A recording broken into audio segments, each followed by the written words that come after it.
On April 27th, 2014, a tornado would impact the towns of Vilonia and Mayflower, Arkansas.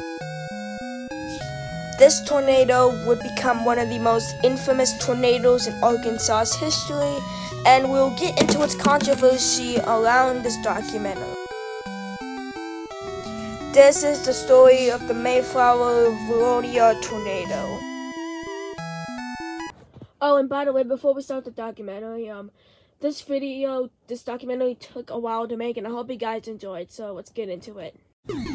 Now, I'm putting an arrow on the screen right now just so you can see where the tornado was here. Anyways, let's get into this tornado documentary. It's gonna be a long one.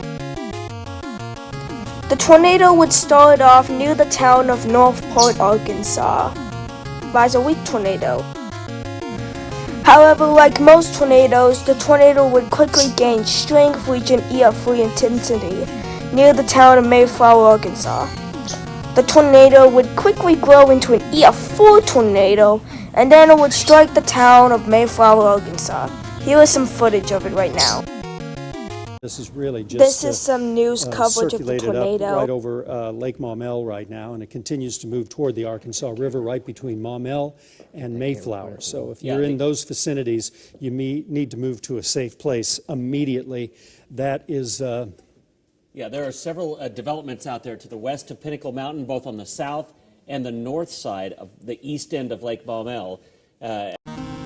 Anyways, the National Weather Service would finally issue a tornado emergency for the city of Vilonia and Mayflower, Arkansas. And the tornado, right here, would start reaching its peak strength around 190 mile per hour winds. That's kind of crazy to think about. Yeah, honestly, it kind of is kind of hard to think about.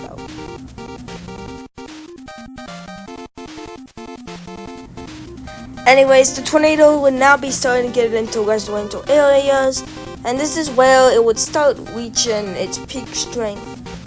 Oh, I already said that.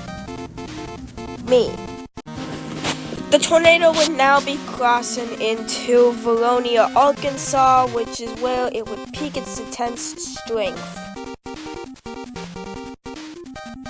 But after being on the ground for about an hour, the tornado would finally dissipate after being on the ground for an hour.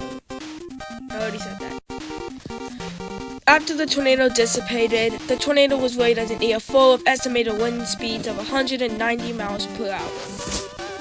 A crazy story, right? Oh, by the way, guys, I forgot to talk about some of the rating issues. People said that this tornado should be rated as an EF5, and based on this image right here, I guess you can say that's EF5 damage. Oh, and this one right here, I guess you can say that too. But, by honest, I don't really care about ratings of tornadoes. I just feel about the tragedies of the people that happened. But I hope you guys enjoyed this documentary. Goodbye.